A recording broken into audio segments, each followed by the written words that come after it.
big budget day has arrived. It's Friday, October 10th. This is Bloomberg TV, Malaysia's budget special. I'm Randy Salim. And I'm Sophie Kamarudin. And joining us on set is the Star's specialist editor, M. Shanmugam. Welcome to the studio. Thank you for having me, Sophie. And for today, we have got you covered on the budget. Tune in right here to catch the live reading of Budget 2015 by Prime Minister Najib Razak. That will start shortly. Then do please stick with us for 1 hour special at 6 p.m. when we get immediate insights from our panel of experts, and we'll dive deeper into Budget 2015 on Monday, October 13, when we break it down with a special line of guests. And these guests will be Michael Yam, Invest KL Chairman, Ahmad Ramzani Ramli, MIDF Amana Investment Bank Economist, and Mahathir Mardan, Malaysian Palm Oil Association Chief Executive.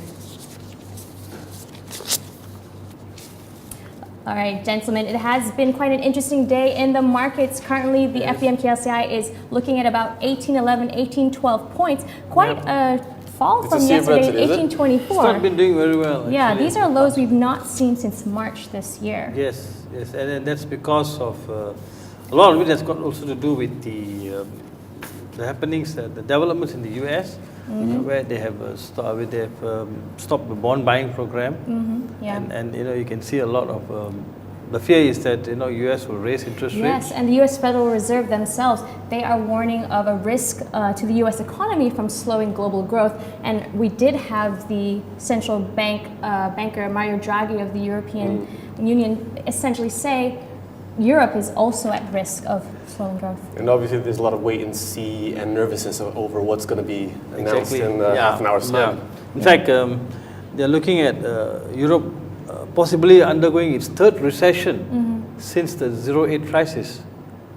Yeah, so when you take a look at the bigger picture surrounding Malaysia, this is an interesting time to be presenting the budget, which is the sixth that Prime Minister Najib will be delivering at Parliament today. Yes, Sophie. This budget comes at a time when the country as a whole is going through a transformation in how it's managing its national finances. The Prime Minister, Dr. Sri Najib, has stated a few times that he is sticking on to his goal of 3% deficit in the federal government budget, and he is staying on with the balanced budget by 2020. Yeah, and that is going to take a lot of tough measures, and we saw the first of them last week when the fuel subsidy cut was made. So he really is saying, listen, we do have to take measures in order to be transformative and to reach that high income goal by 2020. Yes, that's right. So he's doing this subsidy rationalization, he's bringing in the GST. Are these the right steps in your view? Or are there more that he could be doing? Okay, what the Prime Minister says is these are necessary steps.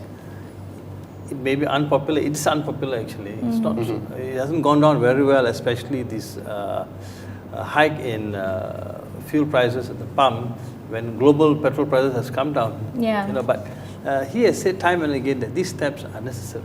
Yeah. And when you take a look at balancing the books, as you will, there will be savings derived from trimming the fuel subsidies. So, perhaps there will be channeling of these funds to other more productive sectors of the economy. Well, that's what he has been saying, that we need to get our act right. Yeah. And I think we should take a closer look at what's happening on the FPM-KLCI, the local benchmark index, because we are seeing consumer staples, healthcare, and the energy segments weighing very heavily, and this is of course linked to the budget potentially. And when you take a look at banking in particular, we just pull up that chart, we're going to see that the banks could be considered bellwether stocks, seeing as how Public Bank is one of the heaviest weighted stocks on the FPM-KLCI. We did see MBSB and RHB Cap doing quite well today, but that's because of the deal flow. But other banks, Hong Leong, not doing so well today. And CIMB has come down as expected because of the deal, Yeah, shareholder value. Not really they have perceived it as not very favorable to CIMB as opposed to RHB or MBSB. Yeah. Even RHB has not been doing very well, because it has not reached the offer price. Yeah, but it's going to be a game changer for the banking landscape here. Seeing how a mega merger is now underway, it really is a reality now. Yeah, it's well, I'm assuming this merger will be completed, and assuming this merger is completed, They're looking at mid-2015 for a completion, potentially. yeah, and then you will have two fairly large banks in Malaysia. No, And Maybank. do you see Maybank perhaps making a similar move, a copycat move maybe next year? Possible. Well, Maybank has said that they're not going to acquire for the sake of just being the number one bank in terms of They're size. going to go organically. Exactly. Organically, Yeah. they said. Yeah. Now let's take another bellwether sector, plantations. Seeing as how the FPM KLCI is heavily weighted towards the plantation sector.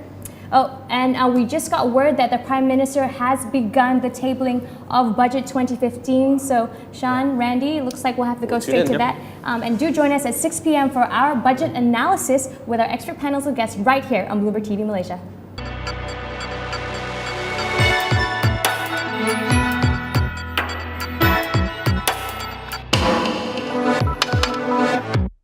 Michael, from a sectoral view? Firstly, overall, I think the government is just continuing the momentum of redressing, if you like, the social imbalance. And I think this momentum is a good one. And the interesting thing is, I think the Prime Minister has taken note of all the feedback. I mean, he's a Twitter fan.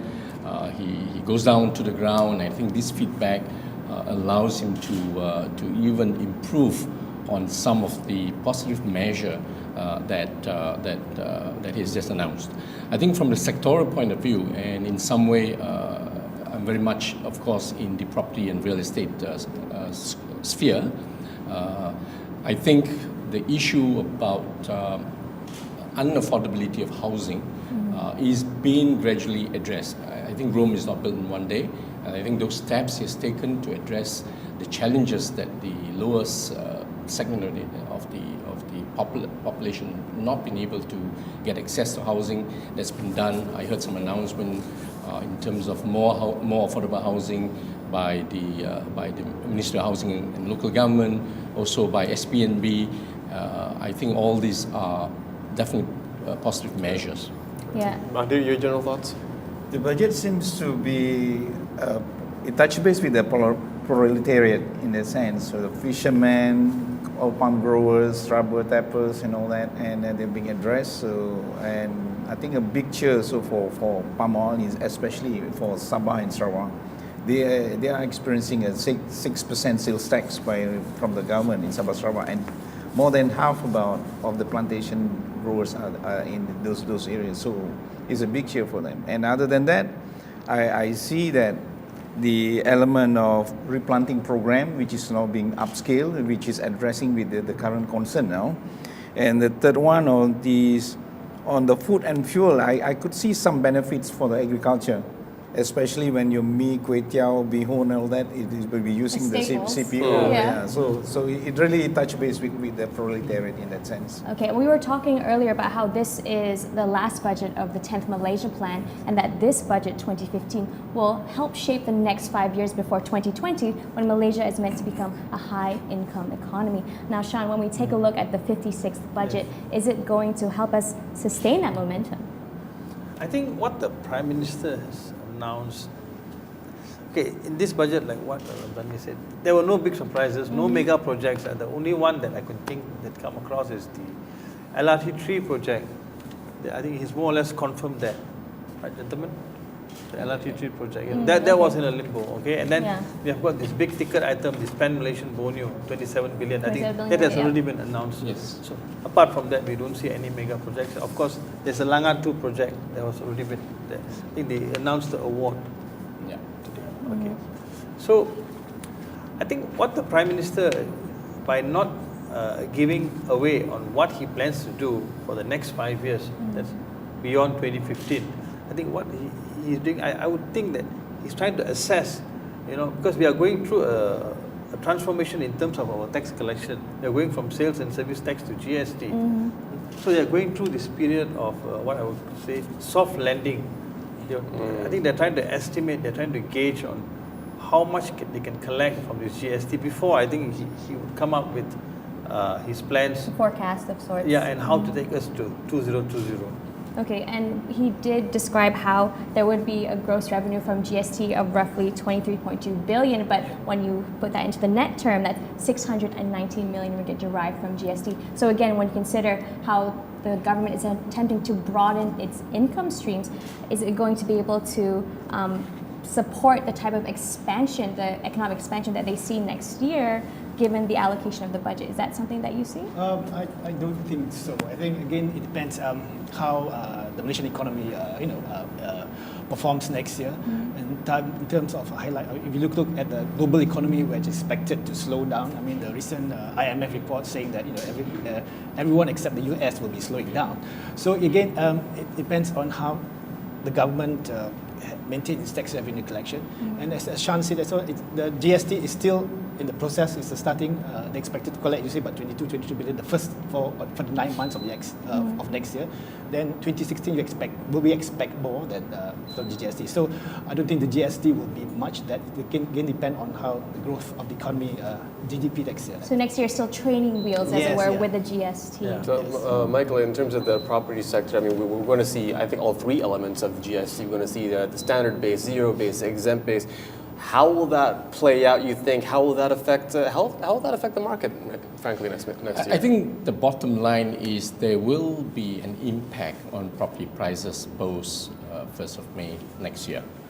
The challenges at the moment is with regards to the fact that the property industry is a fairly unique one, where all the three types of GST is being applied. You have zero rated, you have standard rated, and you have also exempt. And where the complication arises where a developer launches onto a mixed development project and is trying to decide how much or what percentage of development should be under zero, how much will be under tax, how much tax exempt, and how much will be under standard rated. And this is a conversation that we continue to have with the Royal Customs. Even if there is minimal increase, and that's a guess between probably 1% to 3%, depending on who you speak to, I'm almost sure that the cost of administrating this GST itself, in terms of higher administrative costs, would be reflected in probably, if you like, pass-through prices onto the man on the street. Yeah. So there's still perhaps a little bit more clarity is required. And when you don't have clarity in where there's doubt, I guess the safest bet is to price in the risk. So I'm not going to give the good news and say it's going to be cheaper, it's going to be safe. I'm just going to say that there is going to be an increase. How much? But there will be a need to monitor that increase to ensure there's not profiteering by a developer when it comes to pricing in a potential GST impact. No, I wouldn't have thought so. Whilst I think popular media tends to paint the picture of developers been making lots of profit, I think you only need to analyze the 90 over public listed companies in the Bursa, and you know what sort of margin they make. So there will be a reluctance for people to buy new homes, invest in new properties, but it will be a blip. It will be a blip because uncertainty against. There's always this wished that maybe property prices will come down, will be lower because uncertainty, less people are queuing up at the door. But I think fundamentally, the demand based on our population growth and the sort of profile of our population suggests that the demand for property is still greater than supply, depending on location, of course. All right, we'll get more into that right after the break, but we'll stick with our panel of experts right here on Bloomberg TV Malaysia. Do tune in after the break.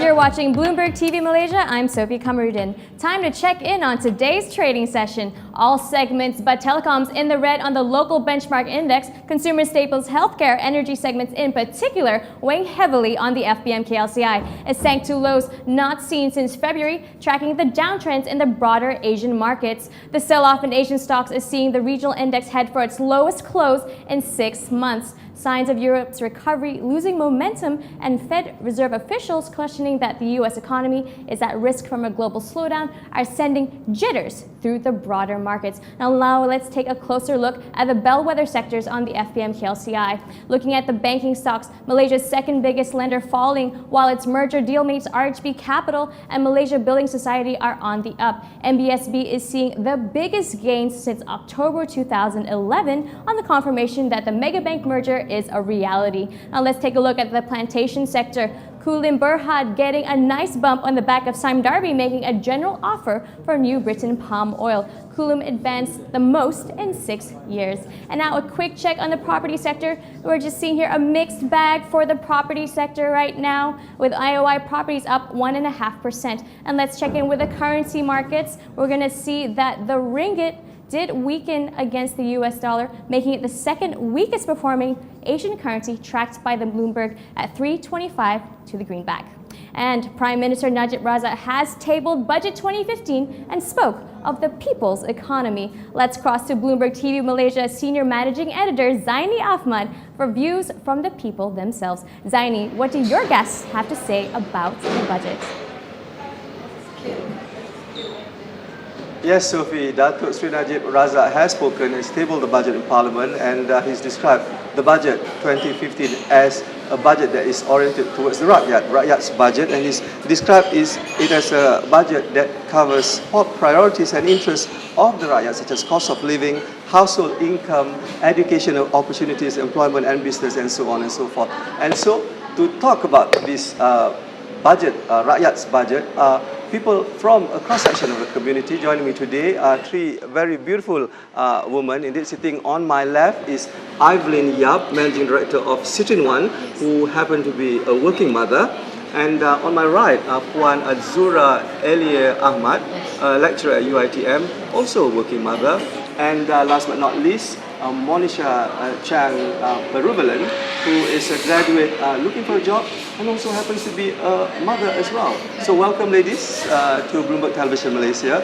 Now, let me ask you, Evelyn, first of all, as a Rakyat, the Prime Minister actually, first of all, and I must say that, the Prime Minister said that one of his biggest challenges actually in administering Malaysia is its diverse community, and we have truly one Malaysia today, So I'm really pleased about that. What are your main concerns about life as a Malaysian?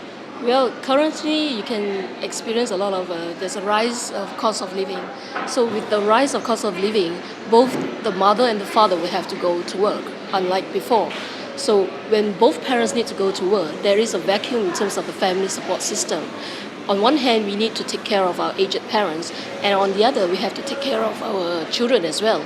So if both parents go to work, the government must assist us in terms of providing a better family support. One of the budget announcements saying that they're giving corporate organisation incentives to build childcare centres. That's a plus point. Another one, giving entrepreneurship allocation for women. That is another plus point, because being entrepreneur myself, I find that flexi hours is very important, and entrepreneurship will be able to give the women that kind of flexibility at the same time of earning money as well as taking care of our kids. Well, let me ask you, Puan Azura, you are a working mother too. Yeah. So, and what's your concern apart from cost of living? Well, you're an educator. Yes, and one of the things that we are really concerned about is, as you know, 70% of the people in university are girls. And these are the people who will go on to become working moms within the year. And one of the things I'm most concerned about is the fact that what is waiting for them out there. Because we've heard before with the previous budgets that more organizations and companies are going to have on-site childcare centres. And with the exception of Bank Negara, which is regionally rated their nurseries are one of the best in the Southeast Asian region. UITM. One expects that from Bank Negara. Yeah, Yes. of course, Petronas. UITM has one too, but it's very small compared to the number of working women in its employ. And I'm hoping that rather than it be on an individualized company or entity, it could be conditioned as a culture that this country expects that from the multinationals, the conglomerates, or the local national companies. Well, Monisha, you are a graduate looking for a job, so obviously employment is, top of your list. Yes, it is.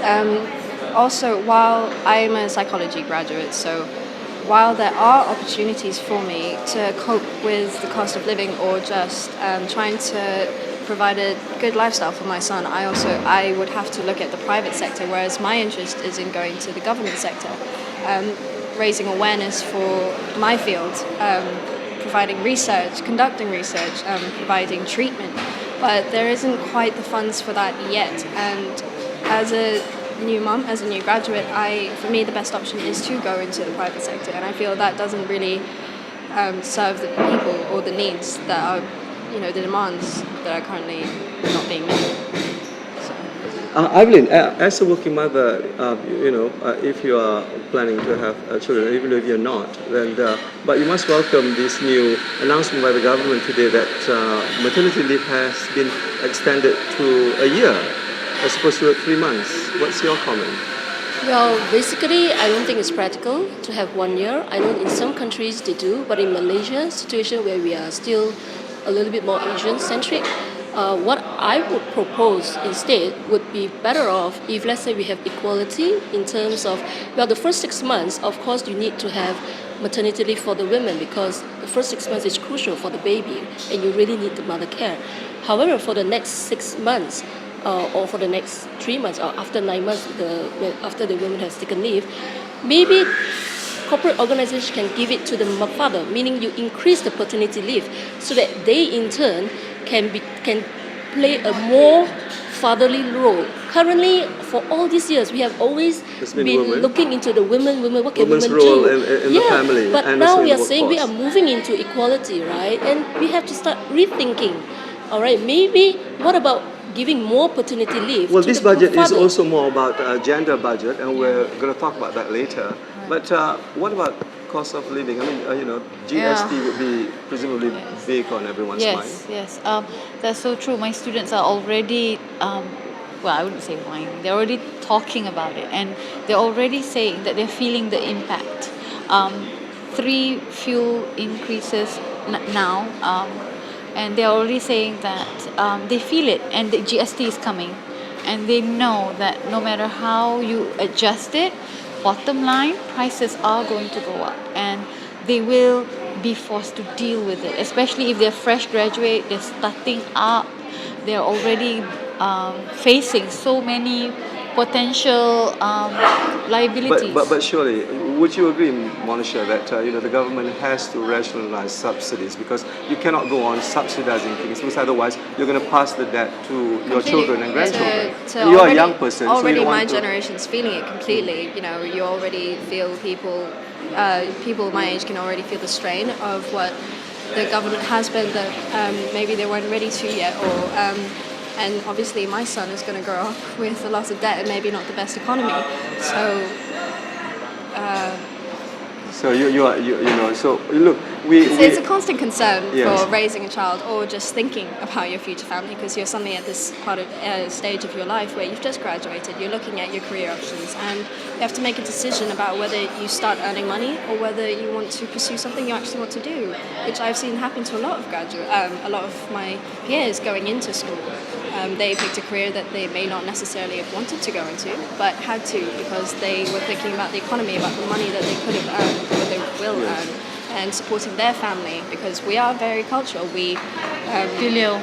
yeah. All right, exactly. look, lots more to discuss, but we'll have to go back to the studio for now. But for the moment, Evelyn, Puan Azura, and Monisha will come back to. I'm sure they'll come back to us later. But for now, it's back to Sophie and Randy back at the studio.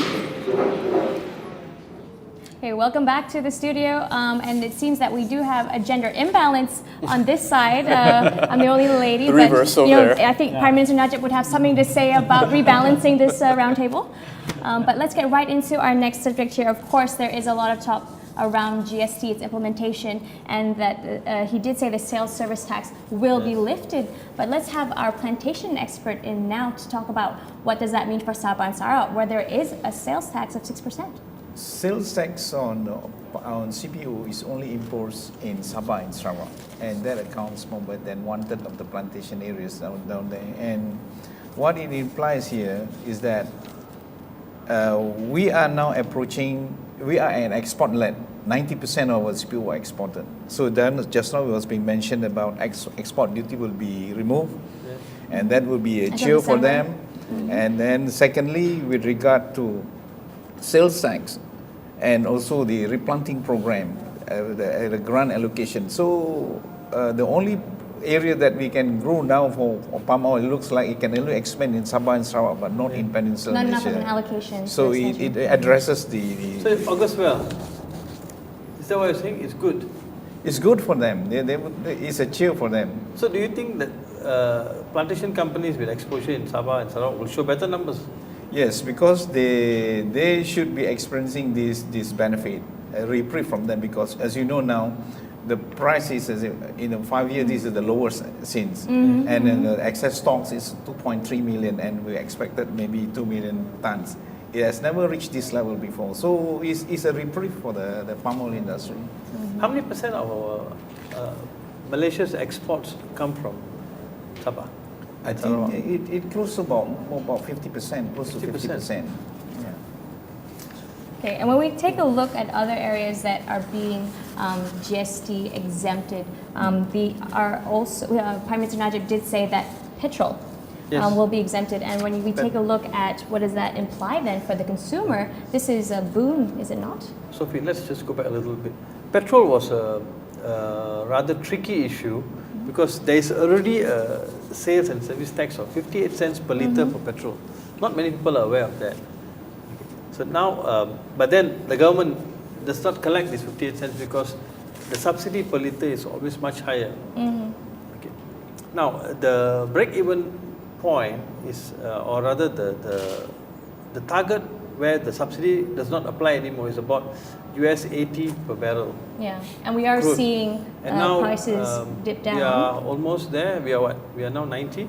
Yeah, I think we are about 90. Okay. So, gentlemen, what do you think, how would this impact the price of petrol? Anybody with any idea? When you mean impact the price of petrol, do you mean the fact that it is now GST exempt, or the fact that oil prices are now going to 2010 lows, and we are still having subsidized oil despite the fuel subsidy cut that was seen last week? Yes. Well, the notion or the underlying reason is why I asked this question is because initially the thinking was that petrol should not be exempted from GST. Because if you exempt, then the government will lose this revenue of 58 cents. But this came as a surprise when the Prime Minister announced that petrol is going to pay is this a zero populist return. policy then, perhaps by trying to balance out the cut to the fuel subsidy? What are your thoughts on that, gentlemen? I'm not so sure whether it's populist, but I think it reflects that the government is confident that they will collect much more tax revenue from the GST itself. After all, they expect to collect about 23 billion for next year, and that's only for the first 9 months. So 2016 will be more, probably up to 30 billion. So, and then of course, if the economy, when the economy improves better than in 2016, then more tax revenue coming in, especially from the companies. So, I suppose in that way, the government is confident that they will collect. And speaking of tax revenue, we were discussing earlier amongst ourselves that we were expecting perhaps more aggressive reduction in taxes on the individual and corporate tax. Michael, what were your thoughts about the announcement that Prime Minister Najib made about individual tax being reduced by 1 to 3 percentage points, and corporate tax being reduced to 19% from 20%. No, by 1 percentage point. By 1%. By 1%. I think both individuals and companies probably expected a more aggressive reduction in terms of corporate and personal tax. If you look at what's happening around this region, perhaps it's erring on the caution because we're really not very sure what the impact of GST would be. Yeah. So maybe we might be looking the next year where he could afford to be more aggressive, perhaps. But if you look at petrol, as you say, Shan was saying, if you're not imposing GST and remove SST, there's actually a saving of 58 cents. Yes. Which is very interesting. I mean, Yeah. as So petrol are we prices paying come- more at the pump or not? Maybe So I think this is where the debate is going to be. The general perception was that the government would not make petrol zero rated or be exempted from GST. But this came as a surprise. maybe we can look at it another angle here. You see, we are since a year ago have been a net importer of our petroleum.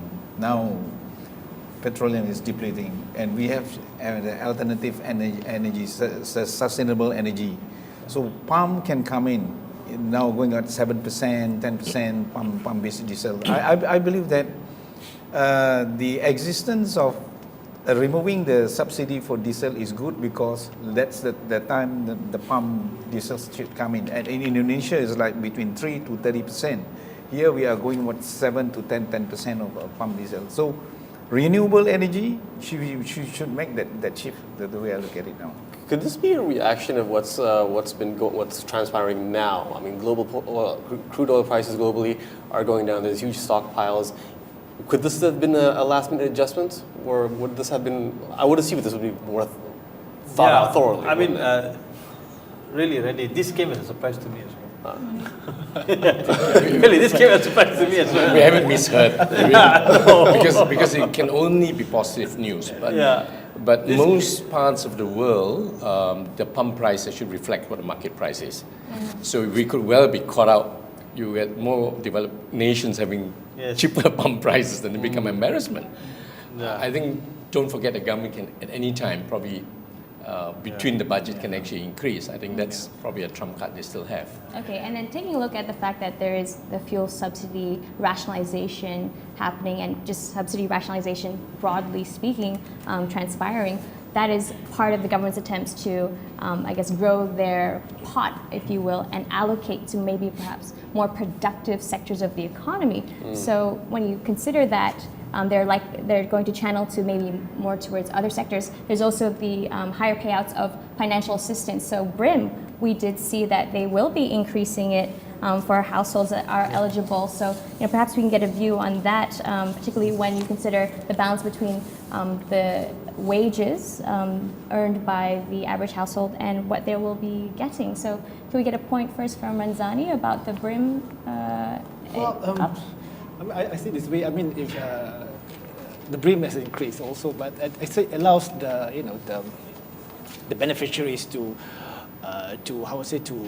expand more in terms of their income or the expenditure and all that. So that helps in the way of the GST. I mean, they improve their consumption, they increase their consumption, and that will again increase the GST because they are buying more and all that, able to consume more and help the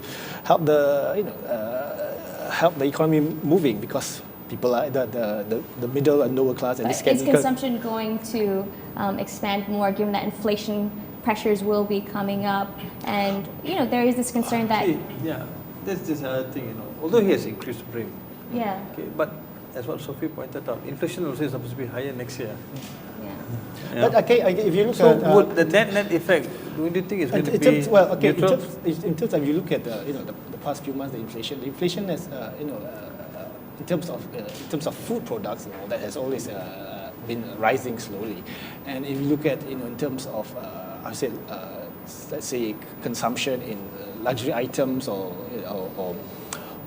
hotels or restaurants and all that also have been increasing. So people, in terms of this, they are really consumption. They are really going into that. I mean, the consumption is there on that basis and all that. Although in other sectors are going down, but in terms of that, they are really. And didn't we see that a lot of grocery items are being exempt now? So wouldn't that help From keep GST? From GST, yeah. Wouldn't that keep inflation in check? The fact that a lot of items, a lot of household items, not even food items, just Pampers and all these things that we would find in grocery stores. I mean, they're, if I recall correctly, they will also be exempt. I'm not so sure about that. Just now, He mentioned actually about 500 over items. Looks like the food basket is not affected. Yes, Yes. that's what it says. The food basket is not. So meaning to say the masses will get the benefit from here. Yeah. And Unless you have an interesting point where you say that the withdrawal of fuel subsidies is a welcome move, and that subsidies are untenable. So when you think about where the cost savings should be directed, I presume you mean the plantation sector should get more look at it of the this way. funding. The positioning from the government is at 2015 will be ASEAN Economic Community. Now, except Malaysia and one or two countries, the rest are already on GST. It's inevitable to go there. And to subsidize for the diesel, for example, in Indonesia, they already remove it. Now, when you go for economic integration, we have to see what our neighbors are doing. So I think we must be aligned. And to me, for instance, like cooking oil subsidy scheme, I think it has been suspended for a couple of years, but I believe now it should be dead in the water under the current situation. Because eventually, and the rationalization on subsidy is that prevent leakages, abuses, and for COS, there have been quite significant of abuses. So for big plantation companies, they are vertically integrated from upstream, downstream. So they are the beneficiaries. But small owners, plantation, 3,000, 5,000 hectares, smallholders, they pay the COSS, but they don't get the benefits. So I think the smaller ones do not get the benefits, so it's better take it out. So there needs to be more transformative policies put in place. Yeah. And now let's take a look again at how there is the social safety net put in place with financial payouts. But then again, we have to look at how do we become a more high-income nation. And considering that the minimum wage policy is up for review before the end of the year, how are we going to really address that? Michael, do you have a view on this? Maybe I will take the BRIM issue also at the same time. I think Malaysia is achieving 6.3% growth rate the first 6 months of the year. It's probably not by accident. If you look at what the government has tried to do and put basically the roadmap in place more than 3 years ago in respect of the economic transformation program, it's probably now gaining traction. This involves the 12 NKAs, and one of these 12 NKAs is actually the Greater Kuala Lumpur NKA. This is very interesting. I think government realizes that it's a competition among cities rather than just nation. And if you're going to pull the wage rate and the talent and all that up, you really need to look at how Kuala Lumpur can become, or Greater Kuala Lumpur can be a catalyst. Hence the formation of Greater Kuala Lumpur. Yes.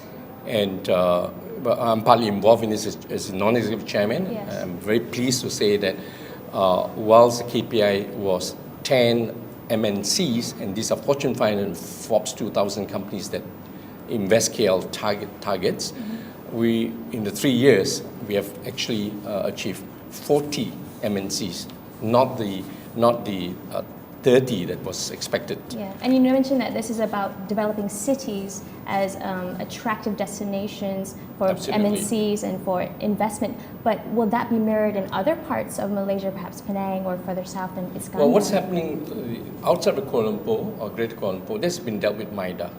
So here is a team which focuses on the well-being and the prosperity of Greater Kuala Lumpur. It's more focused. And as I say, the results show itself. And there's jobs created from more investment coming in. More MNCs of all the coming 40 in. companies that has come in, they have now invested more than 2 billion. And they've created high-level jobs. At the moment, it's about 3,000 out of the 5,000 that committed. But we see by 2020 a creation of 100,000 jobs and 40 billion GNI impact into Greater Kuala Lumpur. But it's about business, about innovation, about talent, not about industries and manufacturing, which is very much Maida's sphere of responsibility. Yeah. So, on the one hand, I think government is looking at pushing the per capita income of the country to 15,000 US dollars. So moving Malaysians up the value Absolutely, chain. Isn't that right, right. Randy? But in the meantime, you have that lower segment of the society which needs help. Yeah. And if you're going to let it business as usual, there's no impact. So I think... I think we'll have to leave it there for we'll now. We have have to- to go to okay, so- break, but we'll get right back into it. So All right, so subsidy cuts have been a sticking point for Malaysians, but must fiscal responsibility come at the expense of people's well-being? We'll get more thoughts from our fellow Malaysians when we come and back. from our panel right here. Yeah, of course.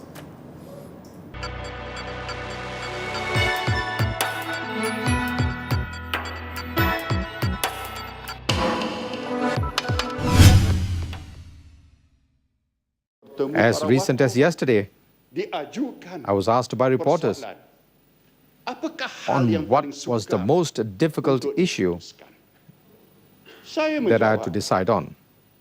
I responded that it is how to balance between policies that are populist in nature, populist in nature as compared to those policies based on the economic and financial imperatives. You are watching Bloomberg TV Malaysia. I'm Sophie Kamarudin, and we've got a panel of gentlemen around us. Co-anchor Randy Salum. We have Shan Mugam from The Star. We have Michael Yam from Invest KL. Ramzani from MIDF, Amana Investment Bank. And Mahathir Mardan from the Malaysian Palm Oil Association. Now, gentlemen, we were talking earlier about how there are a lot of there weren't many surprises, but there were some things that surprised us. But at the end of the day, there was one sticking point that Prime Minister Najib is clear that he wants to trim the fiscal deficit. But when you take a look at spending, they are looking to increase the salaries of members of Parliament. Is that what it was? Does that help trim things down? Speaker of the Dewan Negara, and then what is announced is that the government will also review the salary scheme of members of the administration. So this that includes when the you Prime consider- Minister, the Deputy Prime Minister, ministers and deputy ministers. Now, how do you think this is going to go down? We start with Dr. Ramzani. Well, I can't comment much about that, but I mean, if you look at, I think what was given the operating expenditure for next year, that in terms of emoluments, it's very low at 0.5% for next year. Emoluments? Yeah, emoluments and all that. So I suppose it's just only to the selected few and all that. So it is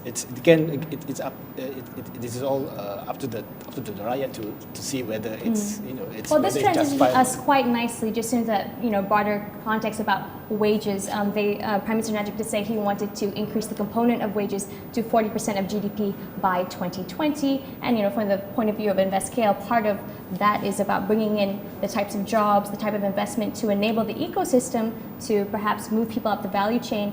And when you think about skilled labor, in the plantation sector, for example, is there enough of a labor force that's being moved up that value chain, or are farmers very much stuck in that low income bracket? Well, seriously, the labor is the Achilles heel of the Malaysian palm oil industry. We have about now currently 453,000 foreign workers, and we need about more than 600,000. So in that sense, if for instance the palm oil harvesters, almost about 90 or 100,000 are Indonesians. If they go back raya tak balik, then then the oil palm won't fall. And I was expecting more assertive policy or drive towards innovation and research, because why? If we want to reduce our dependence on labor, we should double our efforts on R&D. And not only to double, but we have to make our R&D more competitive. Meaning to say, for one project, it could be competitors who will do the best, who will reach there fast, and give you the reward at the end of the project. So we need, our ratio now is 1 worker to about 10 or 12 hectares. It used to be 1 to 5 in the 80s. We are expecting by 2020 about 1 to 15 or to 17 hectares per worker. Yeah. But to do that, it has to be mechanization, automation, Well, you Let name me it. just get you there, because Prime Minister Najib did actually mention that there will be a 10 million ringgit allocation for research and development for ICT for SMEs. Is that not enough? Will that not I help don't in think your so. sector? I don't think so. For instance, but I am more attracted on the public-private allocation for research, maybe 40, 50 million. And I think we need to bring in the private sector to team up with MPOB, because I give you an example. For Samsung, they have 2,200 researchers for the handphone that I have now. But Malaysia has less than 400 researchers for the palm oil in the whole industry. Yeah. And it brings about upstream, downstream between 60 to 80 billion annually. And imagine we are the fourth GNI in the industry, for the economy of the country. Yeah. And I think it's very critical that we have to be more assertive in terms of pushing, in terms of getting the best brain in the world, not only in Malaysia. And I think we need to team up. And the fact that we are export-led, 90% of palm oil is exported. We are facing challenges, encountering challenges on sustainability, the standard. Yeah, and innovation and application of a technology is, a challenge for most sectors, not just plantation. Let's bring in the economist perspective. When you consider the application of technology and research development that's organically derived at home versus being imported, we don't need more imported innovation. We need more talent at home to basically create that ecosystem. What type of gains could be made from more research and development funding here in Malaysia? Well, I think the gains is that we can export the innovation and creativity that we have. I think there are quite a number of Malaysian companies that are out there who has gained foothold in other countries because of their technology and innovation and all that, and this has not been encouraged. And with coming with the AEC next year, the liberalization, this will allow these innovative companies, with their latest technology to move away, to expand further from Malaysia. So that help. And Michael, for you, when you basically promote KL as a destination for companies, do they see the infrastructure here as being enabling enough to bring in high technology, or do they see that there's still a gap when it comes to skilled labor or the infrastructure? If you ask the 40 MNCs that has invested, obviously they're very happy with the ecosystem. And it's not about Malaysia. It is about setting up so-called control tower or principal hub in Kuala Lumpur as a regional headquarter for the region. So they have picked Kuala Lumpur as its regional hub. And I was told that the Prime Minister has actually announced a further incentive to lure more of this regional headquarter either to be relocated from our neighbours or actually allow our team to go out and lay the to give Singapore a run for its money. All neighbours. We're putting on any competition. It's David against Goliath, and I think the Prime Minister has given the boys more tools to go out. And I would say they have nothing but positive things to say about Kuala Lumpur, and this has been testified by all the benchmarking by EIU, by World Bank, and so on and so forth. So if we can branch off to education for a minute, have we seen enough in this budget to really elevate the skills of Malaysians, to help bridge that gap between the skills and the jobs available? Randy, it's very interesting you brought this up. One of the top concerns some of these MNC comes when it comes regarding talent.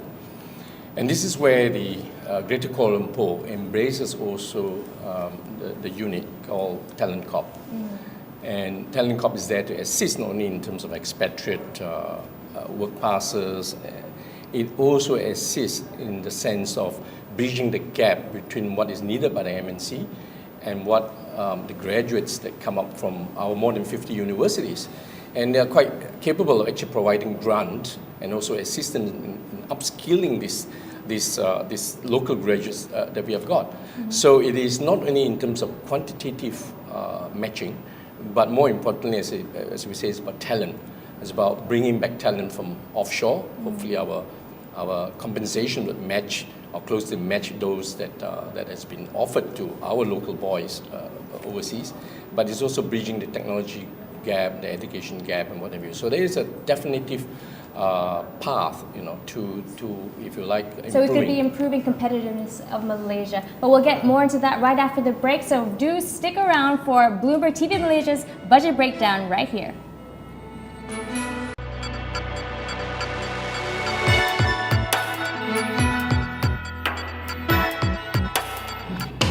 Welcome back to Bloomberg TV Malaysia. Budget 2015 is out and the Prime Minister says the budget is all about empowering the people. We will be speaking to our guests on set today on this matter. Michael Yam, InvestKL Chairman, Ahmad Ramzani Ramli, economist at MIDF Amanah Investment Bank, and Mahathir Mardan, Malaysian Palm Oil Association Chief Executive. But before that, let's hear what the Rakyat have to say with Bloomberg TV Malaysia's Zaini Ahmad.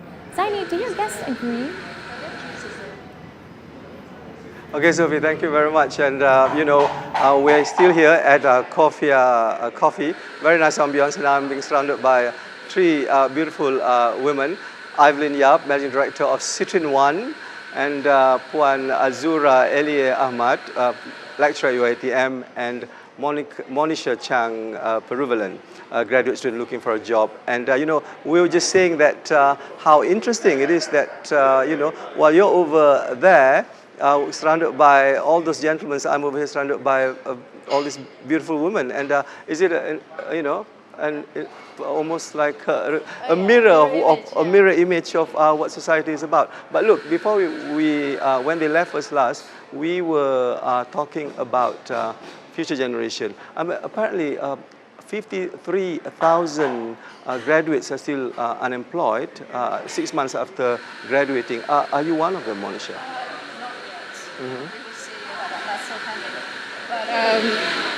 But there are new, as in the budget 2015 has mentioned, there's a new graduate program, isn't there? Or just trying to make sure that the English speaking skills of the students who go in are improved or higher, saying that offering masters, trying to encourage more students, more graduates to go into masters, to extend their education to maybe, which opens up opportunities for them, not only in Malaysia, but internationally, and puts Malaysia on the map, if they can get internationally recognized as well. Well, actually, sorry to interrupt you, but then if you can hear all the hissing in the background, it's because, we're going live from a coffee place. So it's a grind. So it's the grinding and the hissing of the steam to make those delicious coffee. But anyway, the government actually in today's budget proposes that the curriculum and skill training programs at public skill training institutions, as well as institutions of higher learning, be reviewed. Now, a part of the announcement today was vocational training. Yes. Azura, you are very much into this topic, aren't you? Yes. Coming from UiTM, that's the buzzword for us. Aside from the university aspect of it, one of the things that concerns us the most is that in our country, vocational education is a little bit of the underdog. It has a stigma, unintended, I'm sure, but we have a stigma of it not being the primo choice for parents. And I hope that with this budget, it goes a long way to dispelling that, because if we want skilled workers, if we want to move away from having exam-oriented type of mindset, this is one of the ways to go about it. Because, Howard Gardner said that there's more than one kind of intelligence. Multiple intelligences has been a buzzword for the last 50 years.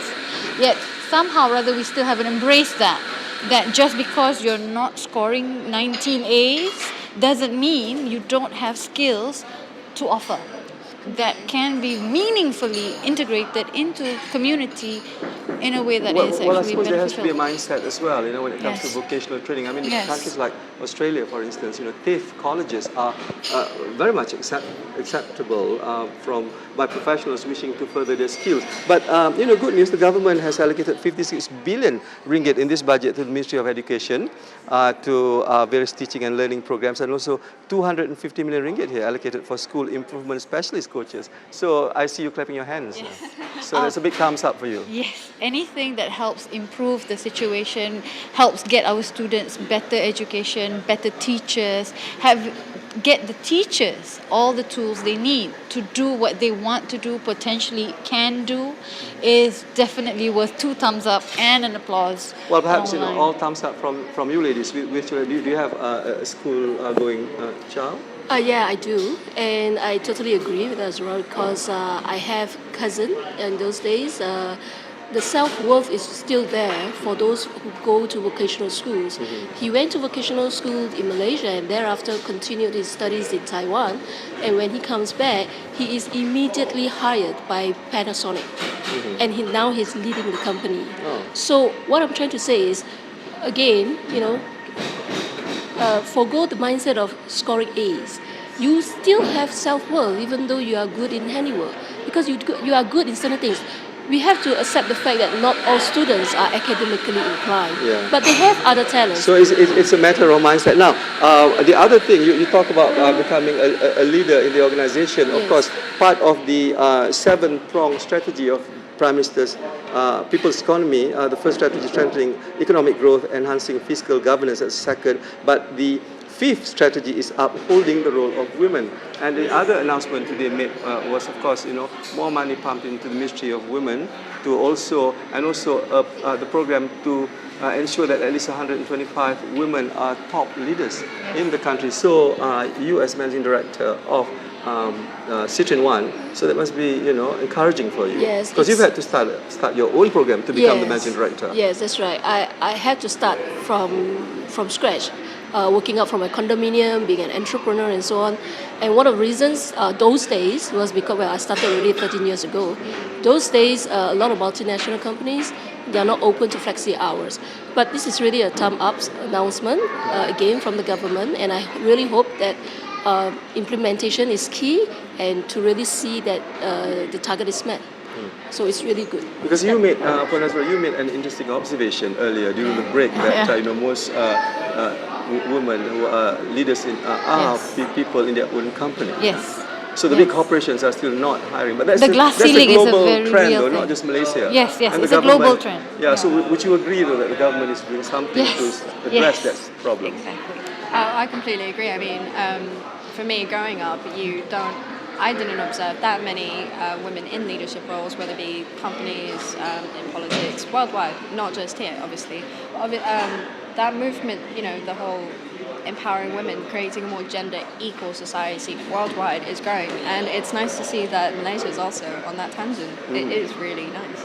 Many people are expecting this to be, because the Prime Minister has mentioned that it's going to be a gender budget as well, so not gender bias. Now, let's talk about cost of living, because obviously that's still top of people's mind, right? And subsidy rationalization. So recently we had the cut in subsidy to fuel prices by 20 cents. So now, but so do you think that subsidy government can continue subsidizing I think all our basic needs? Subsidy rationalization is good because we really need to feel the real economy, right? However, when there's rationalization, whatever money that has been saved, it has to be flowed back to the rakyat, and then rakyat will feel it.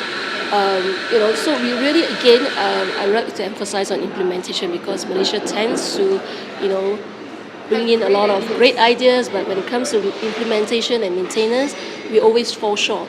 So we really hope this time the government is serious enough to spend a little bit more budget to ensure whatever that has been set out that they want to do is well implemented, and we do finally see the result. You teach at UiTM, you see a lot of students coming from the rural areas. So obviously that's our niche market. Bantuan Rakyat Satu Malaysia is presumably very helpful to parents of these students. Yes, BRIM is a godsend to a large number of the population in need. I agree, but like I've been said, implementation has to be refined so that it goes to the people who are in most need of it. And the people who are in most need of it are usually, I'm very sorry to say, the ones least well equipped to access it, to get it or use it in a way that is most beneficial to them. Sorry. Can you elaborate, Lisa? Well, it's like some of these people are illiterate. Some of them don't even have So bank they don't know accounts. that they are entitled to all this bantuan? Yes, So again, it goes back to implementation. yeah, because ITM, Faculty of Education, we have programs where we go in, our students go into rural schools and work with the kids, work with their families, and what we find out is that a large number of their families, the ones who are really, really poor, they don't know half the things that the government has given to schools, like rancangan makanan tambahan, the free food, free books, free everything that you could possibly need. You can see that the government is doing a lot for the people. The stuff is there for the asking. The question is, who is going to inform the people who needs it the most that they can ask?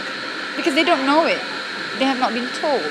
And the people who are best placed to tell them don't know that they can. All right, okay. Well,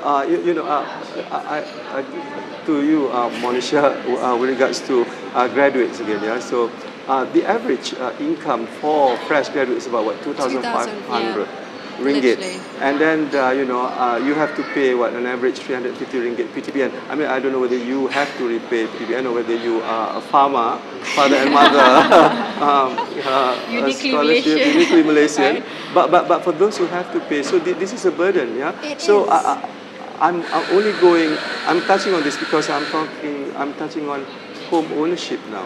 That's a concern. So. That's Someone like you, for instance. For me, say I come. Are you from renting or you're? I am renting, but I have a very supportive family who can afford to help me with that, which is fortunate enough. Okay. Look, unfortunately, we've been signaled here that we've got to end this conversation, so we've got to go back to the studio at in our studio in the mall. So. From here, from me, from Ivan Yap, thank you so much for joining us today, and from Puan Azura, Elia Ahmad, and from Monisha Chang, Peruvalan, and also thank you so much to our host, Coffee. Back to you, Sophie and Randy in the studio. Thanks so much, Zaini. Zaini. Well, we're back in the studio with our guest, Mr. Michael Yam from Invest KL, Mahdir Madan from Malaysian Palm Association, and Ahmad Ramdani from MIDF Research. As well as the STARS And special of course, editor, Shan.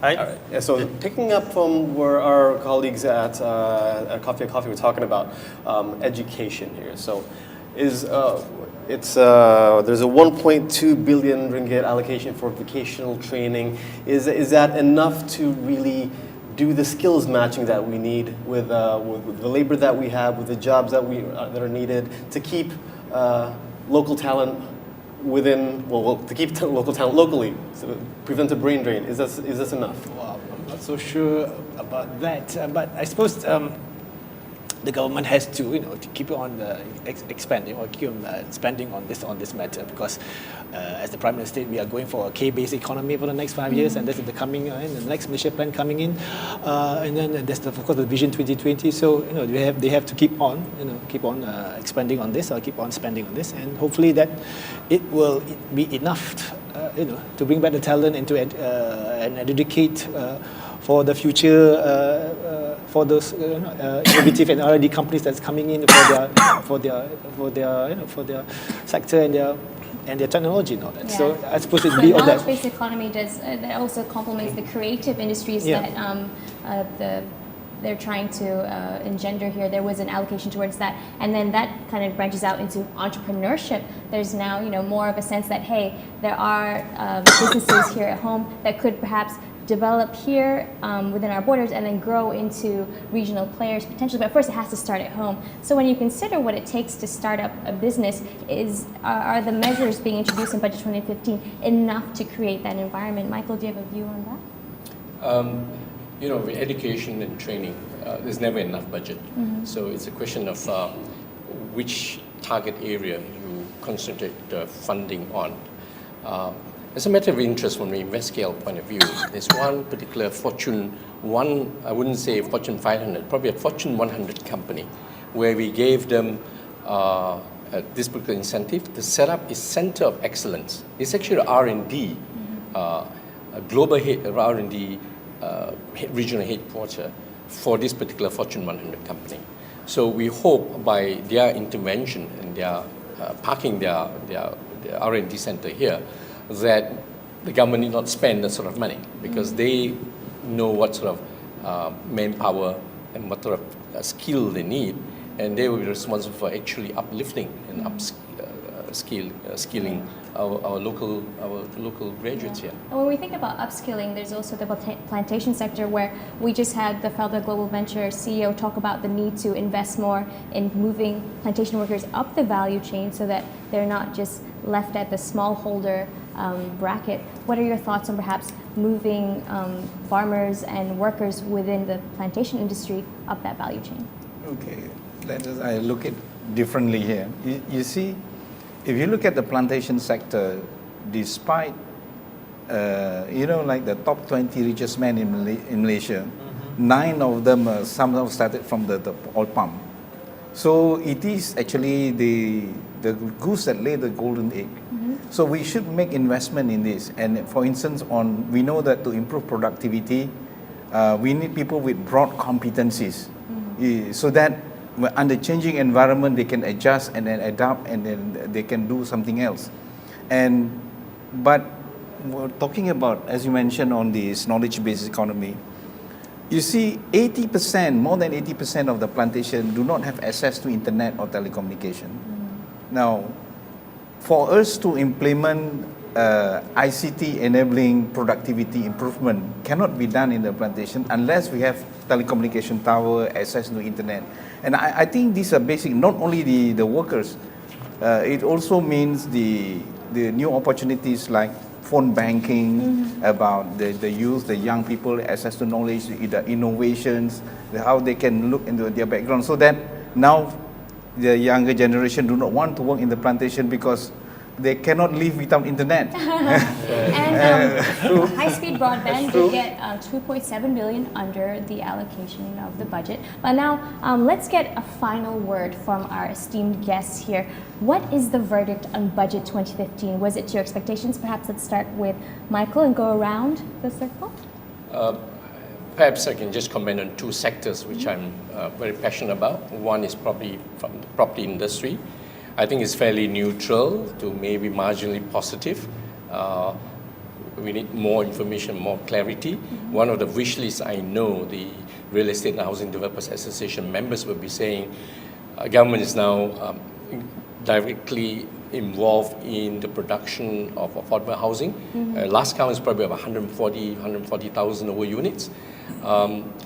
If government is going into this subsidized and affordable housing, perhaps you can reduce the requirement for developers to build highly subsidized, low cost and social housing, because the cross subsidy is actually at the expense of the rakyat who buys the normal type of housing. And that's partly the reason why prices of, if you like, the normal terrace houses are going up.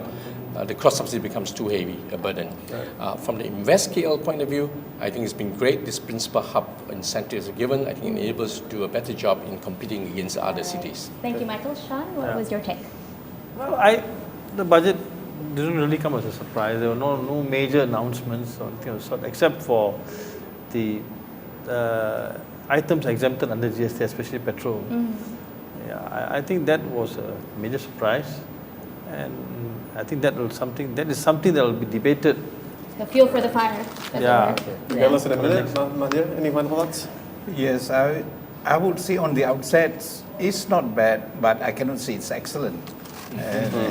But nevertheless, there are few areas that I expect to improve productivity of the plantation, that because we are export-led, we should prepare them to meet challenges in the marketplace, for instance, on sustainability. Tie up the replanting grant together with the sustainability grant, and also use ICT as enabler to make them more competitive. ICT, the way of the future. Rajani, very quickly, your final thoughts. No surprises. It's about fiscal consolidation, and of course, hopefully, this will help to improve Malaysia's credit worthiness. To show that the government is serious in tackling its budget deficit. All All right, gentlemen, we're going to have to wrap it up. Thanks very much for your time, each and every one of you. Appreciate your time here. So thanks to all of our guests, Michael Yam, Invest KL Chairman, Ahmad Ramzani Ramli, economist from MIDF Amanah Investment Bank, Berhad, and Mahzir Madan, the Chief Executive of Malaysia Palm Oil Association, And the of Star course, Special Senator, Shamsuddin.